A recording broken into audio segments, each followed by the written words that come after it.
Hello दोस्तों, सबसे पहले मैं आपसे रिक्वेस्ट करना चाहती हूँ कि वीडियो देखने के बाद सब्सक्राइब जरूर कर लीजिएगा। मैं इन वीडियोस को बनाने में बहुत मेहनत करती हूँ और इसी से मैं अपना खाना खाती हूँ। जो भी सब्सक्राइब करेगा, मैं दुआ करती हूँ कि उसकी जिंदगी बहुत अच्छी, अमीर और खुशहाल हो। प्लीज प्लीज सब्सक्राइब कर लीजिएगा। हेलो, मेरा नाम है नेहा। मैं 32 साल की हूँ और मैं एक अमीर घर की बहू हूँ। मेरी शादी को 8 साल हो चुके हैं, लेकिन घर में सब कुछ होने के बावजूद मैं अकेली महसूस करती हूँ। मेरा बर्तदा पति बिजनेस में इतना बिजी रहता है कि वह हफ्तों घर नहीं आता। मैं घर में अकेली घूमती रहती हूँ। वो बड़ा सा बंगला, स्विमिंग पूल, गार्डन सब है, लेकिन कोई साथ देने वाला नहीं। मेरी बॉडी भी वैसी ही है जैसी अमीर घर की औरतों की होती है, नरम, गोरी और थोड़ी भरी हुई, जो देखने वाले को सोचने पर मजबूर कर दे। लेकिन क्या करूं? यह सब बस दिखावा है। आज मैं आपको अपनी एक कहानी सुनाने जा रही हूं, जो मेरे पड़ोसी के साथ हुई। वो भी शादीशुदा है, लेकिन उसकी बीवी काम पर जाती है और वह घर में अकेला रहता है। उसका नाम है राज। चलिए शुरू से बताती हूँ। ये बात उन दिनों की है जब मैं घर में नई नई आई थी। नहीं, शादी के बाद कुछ साल बीत चुके थे। मेरा घर शहर के बाहर एक पॉश इलाके में है, जहाँ हर घर बड़ा बड़ा है, लेकिन पड़ोसी एक दूसरे से दूर दूर रहते हैं। राज का घर मेरे घर से लगा हुआ है, बस एक दीवार के बीच। वो एक इंजीनियर है, घर से ही काम करता है, और उसकी बीवी एक स्कूल टीचर है जो सुबह जाती है और शाम को लौटती है। मैंने राज को पहली बार तब देखा जब मैं गार्डन में पानी डाल रही थी। वो अपनी बालकनी में खड़ा चाय पी रहा था। हमारी नजरें मिली और वह मुस्कुराया। मैंने भी हल्की सी स्माइल दी। वो ऐसा लग रहा था जैसे कोई पुराना दोस्त। लेकिन हम कभी मिले नहीं थे। उस दिन से शुरू हुई हमारी बातें। नहीं, ऐसे नहीं कि मैंने फोन किया या कुछ। बस रोज गार्डन में जाते समय या बालकनी से हम एक दूसरे को देखते और हाथ हिलाते। एक दिन मैं गार्डन में फूलों की क्यारी साफ कर रही थी। मेरी साड़ी थोड़ी ऊपर सरक गई थी और मैंने महसूस किया कि राज बालकनी से देख रहा है। मैंने सीधा किया, लेकिन वह हंस दिया। मैं भी शर्मा गई, लेकिन मन में एक अजीब सा एहसास हुआ, जैसे कोई मुझे नोटिस कर रहा है, जो मेरे पति कभी नहीं करता। शाम को जब मैं चाय बना रही थी तो सोच रही थी कि काश कोई साथ होता तो बातें नहीं करता। तभी बाहर से आवाज आई, भाभी जी, क्या मैं अंदर आ सकता हूँ? मैं चौंक गई। दरवाजा खोला तो राज खड़ा था, हाथ में एक बॉक्स। यह मेरी बीवी ने बनाया है मिठाई। सोचा आप अकेली हैं, शेयर कर लें। मैंने ले ली और उसे अंदर बुलाया। हम लिविंग रूम में बैठे। वो बोला, आपका घर बहुत सुंदर है, लेकिन लगता है जैसे कोई महल है जहाँ राजकुमारी अकेली रहती है। मैं हंसती, हाँ, राजा तो बाहर घूमते रहते हैं। वो भी हंसा, लेकिन उसकी आंखों में कुछ था, जैसे वह मेरी बातों को गहराई से सुन रहा हो। हमने चाय पी और बातें की। वह अपनी बीवी के बारे में बता रहा था। वह बहुत अच्छी है, लेकिन काम में इतनी बिजी कि शाम को थक जाती है। मैं घर में अकेला कंप्यूटर के सामने बैठा रहता हूँ। मैंने कहा, मैं भी यही घर संभालती हूँ, लेकिन कोई बात करने वाला नहीं। वह बोला, तो अब से हम बातें कर सकते हैं, पड़ोसी जो हैं। मैंने हामी भरी। उस दिन से हमारी दोस्ती शुरू हो गई।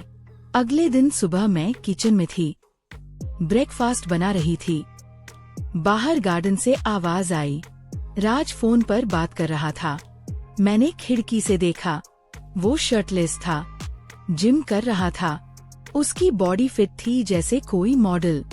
मैंने सोचा, कितना केयर करता है खुद का। तभी वह मुड़ा और मुझे देखा। मैं झट से हट गई, लेकिन मन में एक गुदगुदी सी हुई। दोपहर को वो आया। भाभी जी, क्या आपके पास कोई किताब है पढ़ने को? मैं बोर हो रहा हूँ। मैंने अपनी लाइब्रेरी दिखाई। हम साथ बैठे किताबें देखी। एक किताब थी रोमांटिक नॉवेल। वो बोला, ये पढ़ी है? इसमें तो बड़े मजेदार सीन हैं। मैं शर्मा गई। हाँ, लेकिन वो सिर्फ कहानी है। वो हंसा। हाँ, लेकिन कभी कभी कहानी असल जिंदगी से बेहतर लगती है। हमने किताब पर बात की और वह चला गया, लेकिन उसके जाने के बाद मैं सोचती रही क्या वो कुछ इशारा कर रहा था। शाम को मैं बालकनी में थी, वो भी आया। हमने बात की मौसम की, लेकिन बीच बीच में वो मेरी साड़ी की तारीफ करता। आप पर ये रंग बहुत जंचता है, जैसे फूल खिल रहा हो। मैं हंसती, लेकिन मन में सोचती यह आदमी कितना मीठा बोलता है। धीरे धीरे हमारी बातें बढ़ती गई। एक दिन मैं घर में अकेली थी। पति बाहर गए थे। मैं योगा कर रही थी मिटन बिछाकर। तभी डोर बेल बजी। राज था। भाभी जी, क्या आपके पास कोई टूल है? मेरा पंखा खराब हो गया। मैंने दिया और उसे अंदर बुलाया। वो देख रहा था मेरे योगा मैट को। वाह, आप योगा करती हैं, इससे बॉडी कितनी फ्लेक्सिबल रहती है ना। मैंने कहा हाँ, लेकिन अकेले करना बोरिंग लगता है। वो बोला तो मैं जॉय कर लूं। मेरा भी मन करता है। मैं हंसती क्यों नहीं। लेकिन आपकी बीवी क्या कहेगी? वो बोला वह तो काम पर है और यह सिर्फ एक्सरसाइज है। हमने साथ योगा किया। वो मेरे पास खड़ा होता और कभी कभी हाथ लग जाता, लेकिन वो एक्सीडेंटल लगता था। योगा के बाद हम पसीने से तर थे। मैंने पानी दिया और वह बोला आपकी स्किन कितनी ग्लोइंग है, योगा का कमाल। मैं शर्मा गई। उस दिन से हम रोज योगा करने लगे, लेकिन मैं सोचती क्या ये सही है। लेकिन अकेलापन दूर हो रहा था। एक हफ्ते बाद राज की बीवी घर पर थी। छुट्टी थी। मैंने सोचा आज नहीं आएगा, लेकिन दोपहर को वो आया। भाभी जी, बीवी ने कहा है कि आपका घर देखना है। मैंने दोनों को बुलाया। उसकी बीवी नाम था मीना। बहुत प्यारी थी। हमने बातें की, चाय पी। मीना बोली, राज तो आपकी तारीफ करता रहता है, कहता है आप बहुत अच्छी पड़ोसन हैं। मैं हंसती, लेकिन राज की नजरें मुझ पर थी। शाम को मीना चली गई, लेकिन राज रुक गया। भाभी जी, कल योगा मैंने हाँ कहा। अगले दिन योगा के दौरान वो बोला, कल मीना के साथ अच्छा लगा, लेकिन आपके साथ अकेले ज्यादा मजा आता है। मैंने पूछा क्यों? वो बोला क्योंकि तब बातें खुलकर होती हैं, जैसे दो दोस्त। मैंने सोचा क्या वो कुछ और कहना चाहता है, लेकिन मैंने टॉपिक चेंज कर दिया। समय बीतता गया। अब हमारी बातें गहरी होने लगी। एक दिन मैं किचन में खाना बना रही थी। राज आया। भाभी जी, क्या मैं मदद करूं? मैंने कहा हाँ, सब्जी काटो। हम साथ काम करने लगे। वह मेरे करीब आता और कहता आपके हाथ कितने नरम है, जैसे रेशम। मैं हंसती, तुम्हारे जैसे सख्त नहीं।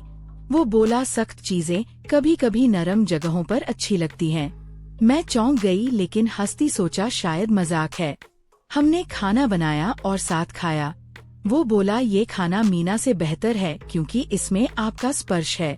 मैंने कहा बस करो, मीना सुन लेगी, लेकिन मन में एक उथल पुथल थी। क्या यह दोस्ती से आगे जा रही है? फिर एक दिन मेरे पति का फोन आया। वो 1 महीने के लिए बाहर जा रहे थे। मैं उदास हो गई। राज को बताया। वो बोला चिंता मत करो, मैं हूँ ना। उस रात में सो नहीं पाई। अगले दिन राज आया। चलो मैं आपको एक सरप्राइज दूं। मैंने पूछा क्या? वो बोला मेरा घर देखो, मैंने एक छोटा सा ग्रीन हाउस बनाया है। मैं उसके घर गई। वहाँ पौधे थे, फूल थे। हम बैठे, बातें की। वो बोला यहाँ आकर लगता है जैसे दुनिया से दूर हैं हम। मैंने कहा हाँ, लेकिन अकेले नहीं। वो मेरे करीब आया। नेहा, तुम्हारी आंखों में वो चमक है जो मुझे पागल कर देती है। मैं सांस रोक ली। क्या अब कुछ होने वाला है? लेकिन तभी उसका फोन बजा, मीना का। वो बात करने लगा और मैं चली आई। मन में सस्पेंस था। क्या वह कुछ कहना चाहता था? धीरे धीरे हमारी मुलाकातें बढ़ती गई। एक दिन हम गार्डन में थे, फूलों के बीच। वो बोला नेहा, अगर हमारी जिंदगी अलग होती तो। मैंने रोक दिया। राज, हम शादीशुदा हैं। वो बोला हाँ, लेकिन दिल तो मानता नहीं। मैं चुप हो गई, लेकिन कुछ नहीं हुआ। हम बस बातें करते रहे। फिर एक दिन मीना बीमार हो गई। राज परेशान था। मैंने मदद की, दवाई लाई, खाना बनाया। मीना बोली, तुम बहुत अच्छी हो नेहा, लेकिन राज की आंखों में आंसू थे। उस रात वो मेरे घर आया। थैंक यू नेहा, तुम्हारे बिना क्या करता। मैंने कहा, दोस्त हैं हम। वो मेरे कंधे पर हाथ रखा। दोस्त से ज्यादा मैंने हाथ हटा दिया, लेकिन मन में सोच रही थी, क्या ये प्यार है। समय गुजरता रहा। अब हम रोज मिलते, लेकिन कभी लाइन क्रॉस नहीं हुई। एक दिन राज बोला, नेहा मैं तुम्हें कुछ दिखाना चाहता हूँ। वो मुझे अपने घर के बेसमेंट में ले गया, जहाँ उसने एक छोटा सा स्टूडियो बनाया था पेंटिंग्स का। वो पेंट करता था। एक पेंटिंग थी मेरी कोरी स्किन साड़ी में। मैं चौंक गई। यह कब बनाई? वो बोला, रोज तुम्हें देखकर तुम मेरी म्यूज हो। मैं शर्मा गई, लेकिन खुश भी हुई। हमने घंटों बात की कला पर, लेकिन फिर वही सस्पेंस। क्या अब वो कुछ करेगा? नहीं, वो बस देखता रहा। फिर एक ट्विस्ट आया। मेरे पति लौटे, लेकिन वह बदले हुए थे। उन्होंने कहा, नेहा मैंने तुम्हें मिस किया। मैं खुश हुई, लेकिन राज की याद आई। पति के साथ समय बिताने लगी, लेकिन राज से मिलना कम नहीं हुआ। एक दिन पति ने देख लिया हमें बात करते। वो बोले, कौन है वो? मैंने कहा, पड़ोसी, लेकिन पति शक करने लगे। शाम को राज आया। नेहा क्या हुआ? मैंने बताया। वो बोला, चिंता मत करो, हम कुछ गलत नहीं कर रहे, लेकिन मन में डर था। धीरे धीरे स्थिति कॉम्प्लिकेटेड होने लगी। मीना को शक हो गया। वो बोली, राजन तुम नेहा के घर ज्यादा जाते हो। राज ने इनकार किया, लेकिन एक दिन मीना मेरे घर आई गुस्से में, नेहा मेरे पति से दूर रहो। मैं रो पड़ी। कुछ नहीं है हमारे बीच, लेकिन मीना नहीं मानी। राज आया, सफाई दी, लेकिन अब सस्पेंस बढ़ गया। क्या सब कुछ बर्बाद हो जाएगा? फिर एक बड़ा ट्विस्ट। एक रात राज का फोन आया, नेहा मदद चाहिए। मैं गई तो देखा मीना रो रही है। राज बोला, मीना प्रेग्नेंट है, लेकिन वो डर रही है। मैंने मीना को संभाला। उस रात हम तीनों बातें की। मीना बोली, नेहा मैं गलत समझी, तुम अच्छी हो। राज बोला, नेहा तुमने हमें जोड़ा। मैं समझ गई हमारी दोस्ती असल में परिवारों को जोड़ रही थी। लेकिन सस्पेंस अभी बाकी था। मेरे पति को पता चला सब। वो गुस्से में आए। नेहा क्या चल रहा है? मैंने सब बताया। पति बोले, मैं भी अकेला था, लेकिन अब हम साथ हैं। राज और मीना भी आए। हम चारों बैठे बातें की। पता चला राज की पेंटिंग्स में मीना की भी थी, लेकिन मैंने गलत समझा। असल में राज एक आर्टिस्ट था और वह हमारी फैमिली पोर्ट्रेट बना रहा था सरप्राइज के लिए। अंत में ट्विस्ट पता चला कि राज का भाई मेरे पति का बिजनेस पार्टनर था और उन्होंने मिलकर हमें करीब लाने का प्लान बनाया था, क्योंकि दोनों परिवार अकेले थे। हम सब हंस पड़े। अब हम चारों दोस्त हैं और अकेलापन दूर हो गया। कोई गलत नहीं हुआ, बस सच्ची दोस्ती। दोस्तों, कैसी लगी कहानी? प्लीज लाइक और सब्सक्राइब करो ताकि ऐसी और कहानियां आती।